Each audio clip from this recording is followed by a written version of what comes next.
बिस्मिल्लाहिर्रहमानिर्रहीम अस्सलाम वालेकुम वरहमतुल्लाहि वबरकातुहू। Welcome to pokdeal.com.pk। दोस्तों, आज की जो वीडियो आपके साथ शेयर करने जा रहा हूँ ये मेरी खुद बीती वीडियो है जो आपको एक डिटेल बताएंगे। और एक प्रॉब्लम मेरे साथ क्रिएट हुआ था गाड़ी में। मेरे पास कैमरी गाड़ी थी 2009 मॉडल सऊदी अरब में, और अचानक एक मसला मेरे साथ दरपेश आया जिसकी वजह से उसने मुझे बहुत परेशान कर दिया। दोस्तों, समटाइम कुछ ऐसा भी होता है कि जैसे आप कह सकते हैं अल्लाह जल्ला शानो इंसान को अशरफुल मखलूकात तो बनाया है, लेकिन अक्ल कुल किसी को नहीं बनाया। बड़े से बड़े कारीगर भी डिस्टर्ब हो जाते हैं, बड़े से बड़े कारीगर भी बाज़ औक़ात एक छोटी सी फॉल्ट के ऊपर फंस जाते हैं। मैंने भी अपने उस्ताद से बहुत कुछ अल्हम्दुलिल्लाह सीखा है, लेकिन इसके बावजूद मैं खुद भी बहुत परेशान हो गया था। अपने इतना पुराना तकरीबन 25 से 30 साल का एक्सपीरियंस है मेरा इस फील्ड, मैकेनिकल फील्ड का, लेकिन उसके बावजूद मैं खुद बहुत परेशान हो गया और एक दो मैकेनिक के पास भी गया, उनको भी समझ नहीं आई। तो उस हवाले से आज की वीडियो हमारी है जो आपको मैं उसके बारे में पूरी डिटेल देने जा रहा हूँ। बेसिक ये वीडियो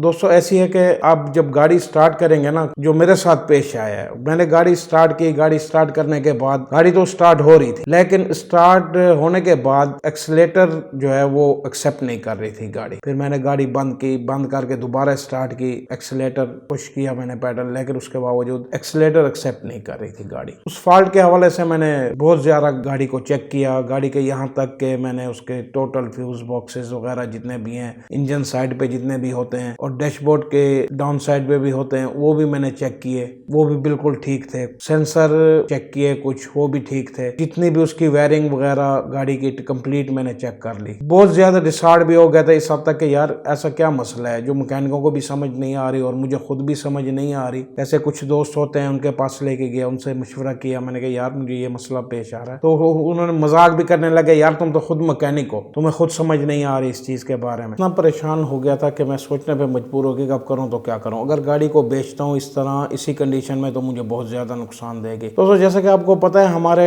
यहाँ बिलखसूस पाकिस्तान में, वैसे तो हर जगह पे ही होता है, ब्रोकर्स वगैरह या शोरूम वाले हर जगह पे हर मुल्क में होते हैं, उनकी अपनी एक साइकी होती है, अपनी एक थिंकिंग होती है। अब जब छोटा सा अगर कोई छोटा सा भी फॉल्ट और आपको आपके नॉलेज में है वो फॉल्ट छोटा सा है, यार मेरा पैसे लगाने से या सही हो जाएगा, या आपका जहन में हो कि मैं मॉडल गाड़ी का रिप्लेस करूं या चेंज कर लूं मैं, तो आप अगर किसी ब्रोकर के पास लेके जाएंगे गाड़ी या शोरूम पे लेके जाएंगे तो वो छोटे से फॉल्ट को इतना बड़ा इशू बना के आपकी गाड़ी को डिवैल्यू कर देगा। तो ये चीजें भी मेरे जहन में आ रही थी कि मैंने कहा अच्छा ठीक है मैं कुछ करता हूँ। अब टेंशन मुझे ये हो गई, जिस वक्त मैं स्टार्ट करता था गाड़ी तो स्टार्ट हो जाती थी, उस पे जब एक्सीलेटर पैडल को मैं प्रेस करता था उसको तो एक्सेप्ट ही नहीं करती थी उसको। इवन देन यहाँ तक के उसका आरपीएम 2000 रेस हो जाता था इंजन, और वहां पे जो है ना रुक जाती थी, 2000 आरपीएम पे चली जाती थी गाड़ी। खड़ी हुई गाड़ी का इंजन रेस बढ़ जाता था उसकी। गियर में डालता था, आरपीएम तो डाउन हो जाता था, लेकिन गाड़ी बंद हो जाती, चलती तो नहीं थी, एक्सीलेटर क्योंकि एक्सेप्ट नहीं कर रही थी। उसके बाद ये चीजें सारे सोचने के बाद सेंसर भी चेंज कर दिया,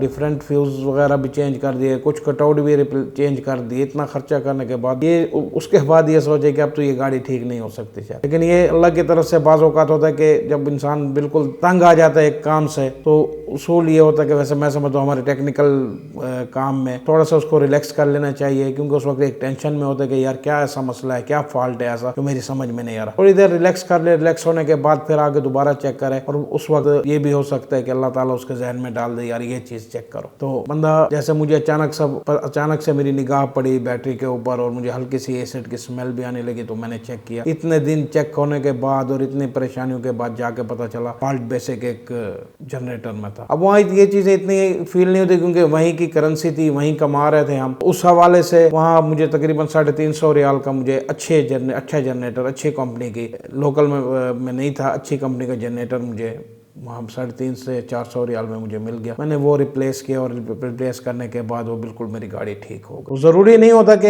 हर वक्त मैकेनिक जो है वो बिल्कुल इस पोजीशन में बैठा होगा उसको फौरी तौर पे बोनट खोले और एक आपने फॉल्ट बताया और फौरन समझ आ जाए। सम टाइम ऐसा होता है कि मैकेनिक को भी नहीं समझ आती, जबकि फॉल्ट छोटा सा होता है, लेकिन उस फॉल्ट को पकड़ने के लिए मुश्किल पेश आ जाती है, नहीं समझ आती इंसान को किसी वक्त। और बाज़ औक़ात ऐसा भी होता है कि एक अदना सा आदमी खड़ा है, छोटा सा मैकेनिक है, छोटा सा इलेक्ट्रीशियन है, आप उसके पास चले गए तो उसने आपको वो फौरन उसने क्लिक कर लिया वो फॉल्ट क्या है आपकी गाड़ी में और उसने दूर कर दिया फौरी तौर पे। तो आप सोचने में मजबूर होंगे यार मैं इतने बड़े बड़े मैकेनिक्स के पास गया, इलेक्ट्रीशियन के पास गया और मेरा काम ना हो सका। एक छोटे से बंदे ने किसी साइड एरिया में बैठा हुआ मैं चेक करवाई, उसने काम कर दिया। हो जाता है बाज़ औक़ात ऐसा भी। यहाँ तक मैं जब पहुंचा कि पूरी वायरिंग भी मैंने चेक कर ली, उसकी पूरा सिस्टम चेक कर लिया, यहाँ तक मजबूर हो गया कि कब मेरा ये लास्ट ये सोचने लगे कि इसका मैं कंप्यूटर जो है ना इसका खोल के रिप्लेस करूँ, हो सकता है कंप्यूटर में फॉल्ट हो। लेकिन उस सूरत में भी जो है ना मुझे उम्मीद नहीं थी कि पता नहीं, नाउम्मीदी सी थी कि पता नहीं क्या ये इतना खर्चा करने के बाद क्या ये फॉल्ट दूर होगा या नहीं होगा। डिफरेंट जगह डिफरेंट फ्यूजेस डिफरेंट सेंसर देखने के बावजूद कुछ ना पता चला। अचानक से मुझे थोड़ा सा जो है ना ऐसा फील हुआ जैसे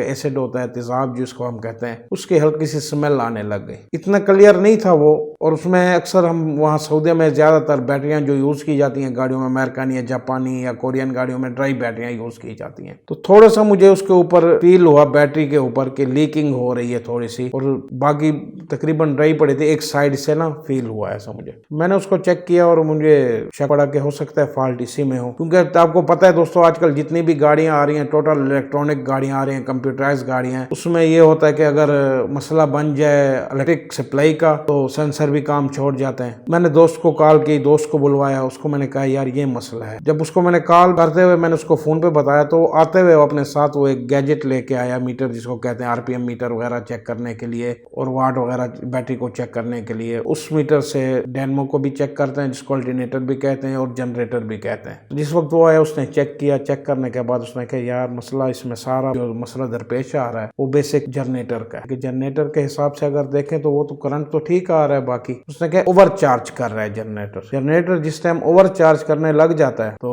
बैटरी ओवरचार्ज होने की वजह से वो लीकिंग उसमें होने लग गई और उसका एसिड बाहर आने लग गया। यहाँ तक भी बाज़ औक़ात हो जाता है कि आपकी बैटरी ओवरचार्ज होने की वजह से भी डेड हो जाती है। उसी असना मैंने उसको बताया, मैंने कि उसको जब गाड़ी उसने मेरी देखी तो खुली हुई अंदर डैशबोर्ड, यहाँ तक कि वहाँ इसके एक्सीलेटर पैडल में एक सेंसर लगा होता है, इलेक्ट्रिक सेंसर भी होता है, मैंने वो तक रिप्लेस कर लिया, लेकिन उसके बावजूद ये मसला हल ना हुआ। तो इट मीन्स के फॉल्ट इन चीजों में नहीं था जिन चीजों को मैंने चेक किया है। फॉल्ट बेसिक आ रहा था जनरेटर। तो जनरेटर इस वक्त चेक किया ओवर वोल्ट दे रहा था, एक्स्ट्रा चार्जिंग हो रही थी बैटरी को, और करंट जो है ओवर होने की वजह से भी गाड़ी में फॉल्ट पड़ सकता है। अब आप इस पूरी वीडियो को देखते हुए आप ये अंदाजा लगा सकते हैं कि बाज़ औक़ात करंट जैसे आम रूटीन घरों को देख लें कि ज्यादा करंट आ जाए, वोल्टेज ज्यादा आ जाए तो चीजें जलने लग जाती हैं। इसी तरह गाड़ी का भी सिस्टम मैकेनिज्म जो है वो इसी तरह का है कि ओवर चार्जिंग होने की वजह से सेंसर्स वगैरह कुछ फ्यूज भी उड़ जाते हैं, गाड़ी के सेंसर भी खराब हो सकते हैं। और बेसिक इसके पूरी वीडियो की दारो मदार आप देखें, जो भी हमने आपको बताया है ये सारा दारो मदार जाके निकला एक जनरेटर के ऊपर, और वो जनरेटर हमने रिप्लेस किया। जनरेटर रिप्लेस करने के बाद हमारा फॉल्ट दूर हो गया। दोस्तों ये थी आज की हमारी वीडियो, और आपको उम्मीद है कि आपको हमारी ये वीडियो पसंद आएगी। अगर पसंद आए लाइक करें, अपने दोस्तों के साथ शेयर करें, ज्यादा से ज्यादा जितना हो सके, ताकि जो दोस्त हमारे जिनको नॉलेज नहीं है इस बारे में उनको भी पता चल सके। और यूट्यूब चैनल क्या क्या दिखाता है और क्या क्या चीजें आपको प्रोवाइड करता है, आपको फैसिलिटेट करता है, ताकि उन लोगों को भी पता चल सके। पाक डील ऑफिशियल को सब्सक्राइब करें, बेल आइकन को प्रेस करना ना भूलेगा, ताकि आपको इस तरह की अच्छी से अच्छी वीडियो और इन्फॉर्मेटिव वीडियो मिलती रहे देखने को। अपने दोस्त अमजद मलिक को इजाजत दीजिए। अल्लाह हाफिज।